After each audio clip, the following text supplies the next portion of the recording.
এটা হলো পুরো $70,000 আর আপনাদের মধ্যে যাকে আমি সবার শেষে ধরবো সে এটা জিতে যাবে। এটা একটা বন্ধ হয়ে যাওয়া অ্যামিউজমেন্ট পার্ক যেখানে অনেকগুলো বিল্ডিং আছে আর লুকোনোর জন্য অসংখ্য জায়গাও আছে আর লুকোনোর জন্য আপনাদের কাছে 20 মিনিট আছে। Good luck. মনে রাখবেন পুরো $70,000 লুকিয়ে পড়ো। তাড়াতাড়ি। আমি তৈরি আছি। এটা মিস্টার বিস্টের প্রথম চ্যালেঞ্জ আমার কাছে। আমি আগে ধরা পড়বো না, এটাই আমার সবচেয়ে বড় চ্যালেঞ্জ। আমি খুব নার্ভাস। আরে এটা হচ্ছেটা কি? কোনো স্পিড লিমিট আছে নাকি? এখন 19.5 মিনিটের পর আমরা ওদেরকে খুঁজতে যাব আর সবার শেষে যাকে আমি ধরতে পারবো সে পেয়ে যাবে $70,000।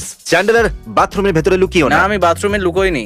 আমি এমনিতেই দুবার হালকা হয়ে গেছি। হয়তো এখনকার জন্য এখানেই লুকোনো উচিত। 15 মিনিট বাকি আছে, আমি দৌড়বো না। আমরা কি এটা ঠিক করতে পারবো? হ্যাঁ হ্যাঁ, নিশ্চয়ই করতে পারি। আমি এটার নিচে লুকিয়ে পড়ি। ও মাই গড, এই জায়গাটা খুব কোজি। এটা যথেষ্ট ভয়ঙ্কর, কিন্তু আমাকে রিস্ক নিতেই হবে। আমি এখানে লুকোবো, জানি না কতক্ষণ এখানে আমি থাকতে পারবো। আমি পা হারাতে রাজি আছি, কিন্তু চ্যালেঞ্জটা একদম